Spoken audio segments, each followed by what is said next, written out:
battle has just begun! And so, I was flung into the losers bracket during the Sakura Con 2014 Team Scyther Pokemon Tournament.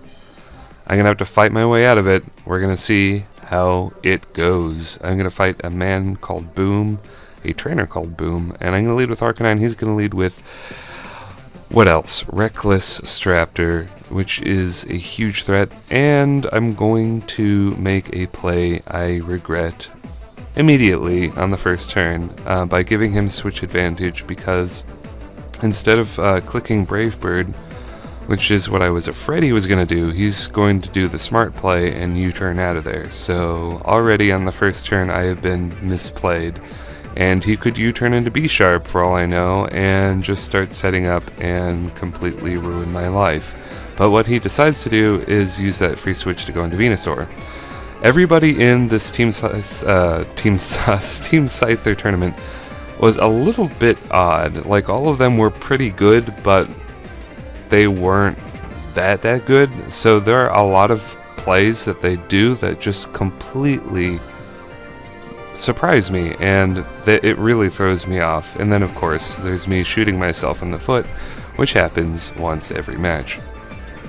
So yeah, Venusaur, I can switch into my own Venusaur, no problem. I can absorb Sleep Powder or whatever you want to do, that's fine. And I'm going to double switch out into Dedede here.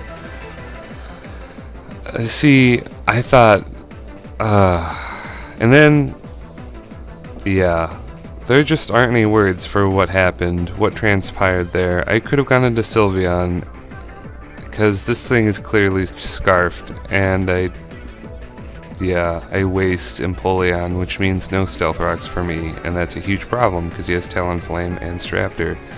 And he's not the only guy to have Talonflame and Straptor. But anyway, when I double switched into Empoleon, it was because I expected a Sludge Bomb from Venusaur. Had I stayed in with my Venusaur and gone for Sludge Bomb, I would have hit his incoming Staraptor, which he switched in to on Venusaur, and it's shit like that that just really confuses me. Anyway, Arcanine is going to take down a Latios again. This is not the first time he's done this. And now I'm going to make the questionable play of just biting the bullet and going for a Life Orb Extreme Speed when I really should have Death Potted Sylveon and kept Arcanine for later, in my opinion. But I don't know, whatever it works out. His team is very, very anti-Sylveon. He's got a lot of Pokemon that can hit it for very, very hard damage, and having a Life Orb Arcanine to hit Porygon 2 and the like, and, you know, spreading Intimidate on his attackers, which he has plenty of. He's got a B-Sharp. Well, actually B-Sharp has Defiant, so I wouldn't want to do that. But yeah, Death Pottering Sylveon is something I do eventually anyway, so trading Sylveon for Arcanine would have been a good move. So I eventually take out his Straptor, which is a huge pain in my ass, and now he's going into Porygon 2. I go for Dragon Dance. He crits me with Ice Beam, but I live on 2 because Dragonite is that much of a man. And that activates my weakness policy, of course, and now I go for Dragon Claw. If I had Outrage, this guy would be dead, but I don't. I have Dragon Claw because I don't want to be confused, and that really sucks. And I was calling out good game by now, which, you know, it's a pretty healthy time to call good game. It's about half through the match. I've shot myself in the foot, and things are pretty shitty because I have a Scarf Diggersby. He doesn't know I'm Choice Scarfed, thankfully. I know I'm Choice Scarfed, and I know that whatever I lock myself into, it's a lose-lose situation. Either I lock myself into Earthquake, and he goes into his other flying Pokemon, or I lock myself into Return, and he goes into B-Sharp. Thankfully, his B-Sharp doesn't carry Substitute, which is what I was fearing all along. It seems that the Black and White 2 B-Sharp set has been completely forgotten in favor of just having an additional dark move like Knockoff or Pursuit or something, which is fine. So now I definitely need to Death Fodder off that Sylveon, which I do, and now I go into Diggsby and go for Earthquake. which my hand is pretty much forced at this point. I think he still has Talonflame, I think, so yeah, going for Earthquake is a bit risky, but it's something I need to do, and now he goes into Venusaur. And yeah, Venusaur on Venusaur, some grass on grass action, completely fine with that. He's gonna go for Sleep Powder again. This is the kind of thing, I guess I overestimate all of my opponents or something, I don't know, like, why would you go Sleep Powder? Like, I'm just gonna go into Venusaur again, and then this is what clinches the match, and this is this is the second time he's switched a flying type into Venusaur, and now he's gonna pay for it. He just switches his Talonflame into a Sludge Bomb, which does a huge amount of damage. That is a lot of damage, and that is exactly the damage I need to win the match. So I'm playing recklessly, he's playing recklessly.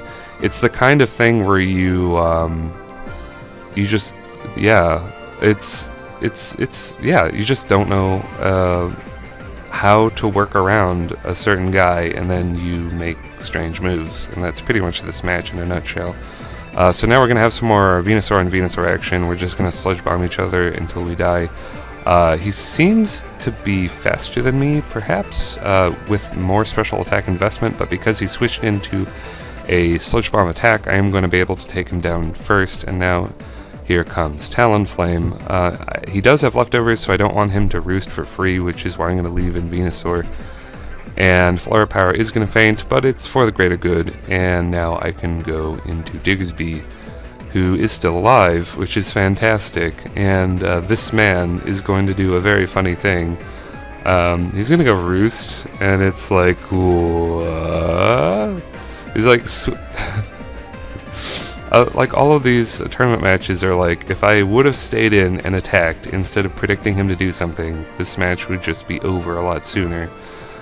And that's exactly, it's just that, because it's like, just stay in and go for Sludge Bomb, it would be fine. I have another match that's very similar to that, but yeah. Him switching into a Sludge Bomb is going to help me out a lot, since he decides to go for Roost and I just kill him. Diggersby is at full health, so I'm pretty sure, coming off of just a leftovers Talonflame with +0, no boosts, it's gonna survive and I can take him out with Return. So yeah, I win my match in the losers bracket, and I'm going to work my way up to the top. Hopefully, plenty more matches to come. If you enjoyed this as much as I did, leave a like and subscribe if you want to. And with that, I will see you later. YouTube.